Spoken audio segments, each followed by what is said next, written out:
ইসলাম অনুসারে এই পৃথিবীর মালিকানা আল্লাহ, যেমন সূরা বাকারার 107 নং আয়াতে বলা হয়েছে, আলাম তা'লাম আন্নাল্লাহা লাহু মুলকুস সামাওয়াতি ওয়াল আরদ, তুমি কি জানো না আল্লাহরই জন্য আকাশমণ্ডলী ও পৃথিবীর রাজত্ব আল্লাহর হাতে। এর মানে কি?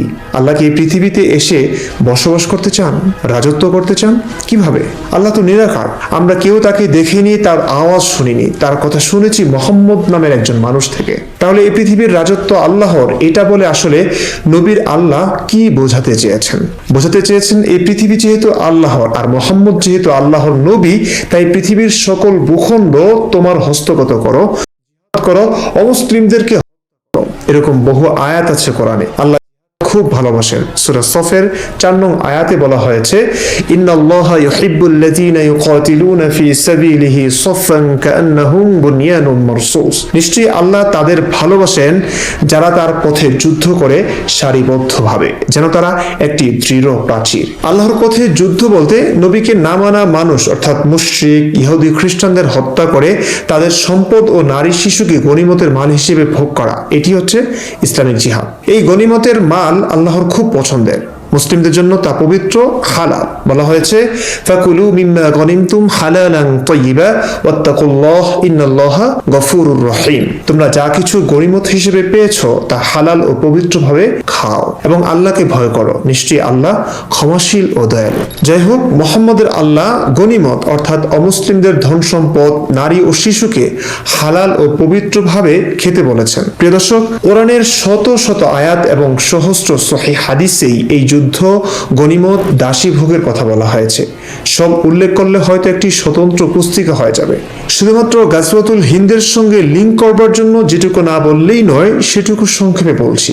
আল্লাহ সৃষ্টি করলেন মুশরিক, ইহুদি, খ্রিস্টানদের, অথচ আল্লাহই বললেন, ইন্নাকা লা তাহদি মান আহবাবতা ওয়ালাকিন্নাল্লাহা ইয়াহদি মান ইয়াশা, নিশ্চয়ই তুমি যাকে চাও তাকে হেদায়েত দিতে পারো না, বরং আল্লাহ যাকে ইচ্ছা হেদায়েত দেন। কোরআনের বহু আয়াতেই আছে হেদায়েতের মালিক আল্লাহ। আরেক আয়াতে আছে, আল্লাহর হুকুম ছাড়া গাছের পাতাও পড়ে না, ঝরে না, নড়ে না। ওয়া ইনদাহু মাফাতিহুল গায়ব লা ইয়ালামুহা ইল্লা হু ওয়া ইয়ালামু মা ফিল বাররি ওয়াল বাহর ওয়া মা তাসকুতু মিন ওয়ারাকাতিন ইল্লা ইয়ালামু ওয়ালা হাববাতিন ফি যুলুমাতিল আরদি ওয়ালা রাতবিন ওয়ালা ইয়াবিসিন ইল্লা ফি কিতাবিম মুবিন।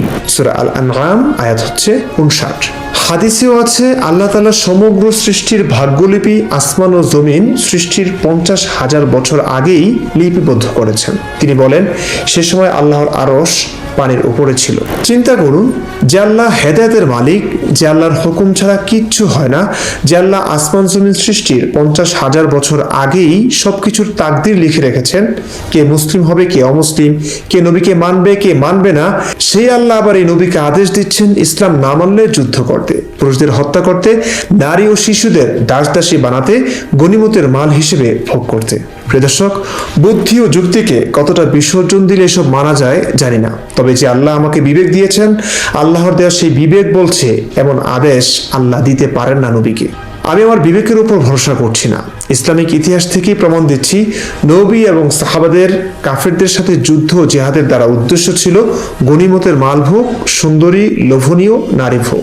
বিখ্যাত ইতিহাসবিদ মুফাসসির আল্লামা ইবনে কাসিরের গ্রহণযোগ্য ইতিহাস গ্রন্থ আল বিদায়া ওয়ান নেহায়া, ইসলাম ফাউন্ডেশন বাংলাদেশ, 4th খণ্ড, পৃষ্ঠা 197 এর এই অংশটুকু করুন।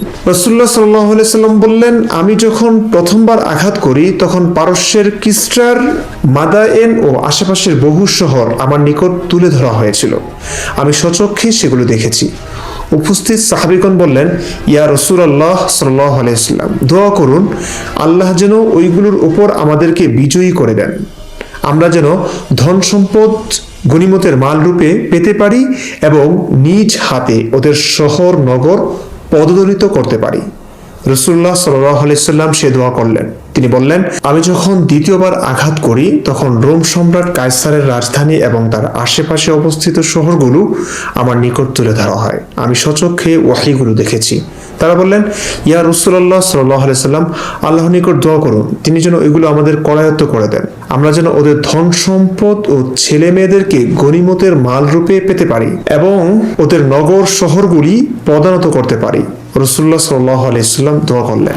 আল বিদায়া ওয়ান নিহায়ার 4th খণ্ড 201 পৃষ্ঠাটি পড়লেও যুদ্ধে নবী ও সাহাবীদের প্রধান উদ্দেশ্য কি তা স্পষ্ট বোঝা যায়। মুহাম্মদ তো আমাদের রোমক ও পারস্য সম্রাটের ধন সম্পদ ভোগ করবার প্রতিশ্রুতি দিয়েছিলেন, অথচ আমাদের সঙ্গীরা এখন পায়খানায় যাওয়ার নিরাপত্তাও পাচ্ছেন না। প্রিয় দর্শক, খন্দকের যুদ্ধে যখন মুসলিম দল কাফেরদের কাছে অসহায় হয়ে পড়ে তখন নবীর সাহাবীরা নবী ও আল্লাহর উপর বিরক্ত হয়ে এসব বলছিল। দর্শক, মুসলিমদের লেখা ইতিহাস গ্রন্থ থেকে শোনালাম এই কথাগুলো। বুঝলেন সাহাবীদের কিভাবে কিসের প্রলোভন দেখিয়ে কাফেরদের সাথে যুদ্ধ করতেন নবী, ভোগ করতেন কাফেরদের সাথে যুদ্ধে প্রাপ্ত সম্পদ, নারী ও শিশু। প্রিয় দর্শক, সহিহ বুখারী ইসলাম ফাউন্ডেশন বাংলাদেশ হাদিস নং 3988 থেকেও জানা যায় নবীর সাহাবীদের লোভ কিসে ছিল। হাদিসে সাহাবীর মন্তব্যটি লক্ষ্য করুন, আগামীকাল যদি আল্লাহ তোমাদেরকে তায়েফের ওপর বিজয় দান করেন তাহলে গায়লানের কন্যাকে অবশ্যই তুমি লুফে নেবে, কেননা সে এতই স্থূল দেহ ও কোমল যে সামনের দিকে আসার সময়ে তার পিঠে 4টি ভাঁজ পড়ে, আবার পিঠ ফিরালে সেখানে 8টি ভাঁজ পড়ে।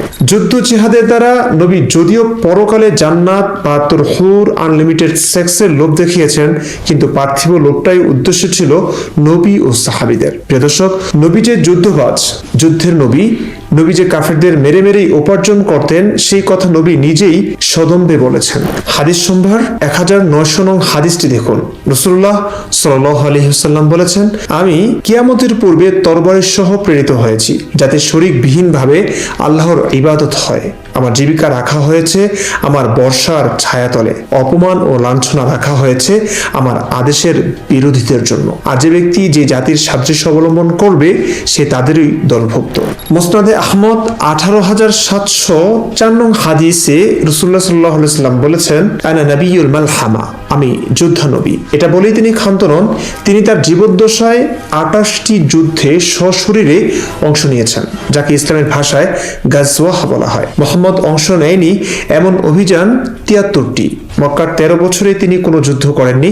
মদিনার 10 বছরে যোদ্ধা নবী 28 যোগ 73 সমান 101টি যুদ্ধ সংঘটিত করেছেন, নিজে উপস্থিত থেকে বা অন্যের মাধ্যমে। সুতরাং আমাদের এই যোদ্ধা নবী যে যুদ্ধ নিয়েই ভাববেন, শান্তিময় পৃথিবীতে যুদ্ধই বাঁধাবেন, যুদ্ধ নিয়েই ভবিষ্যৎবাণী করবেন, সেটি খুব স্বাভাবিক।